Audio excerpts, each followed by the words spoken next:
Hi మామ అందరికి. ఈరోజు చూడండి, మా వదిన చేసిన పనికి మేము వేరే ఇంటి నుండి మా ఇంటికి దొంగదానంలా ఎక్కుతున్నాం. ఏమైందంటే మా ఇంటికాడ తాళం వదిలేసి వచ్చింది మా వదిన. మేము ఇప్పుడేమో దొంగదాన ఎక్కి అక్కడ దూకుతున్నాం చూడండి.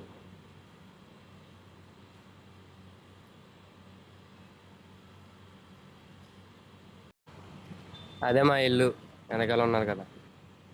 మా వదిన ఎప్పుడు ఇలాగే చేస్తుంది. అల్లుడు, నువ్వు తగ్గొద్దు, నువ్వు వెనకడుగు వేయొద్దు. మ్యాటర్ ఏంటో తెలిపోవాలి. ఇప్పుడు పైకి నేను బట్టలు తెత్తగా వచ్చాను. ఇదిగో జగన్ అన్న ఇచ్చిన స్థలాలు సరే.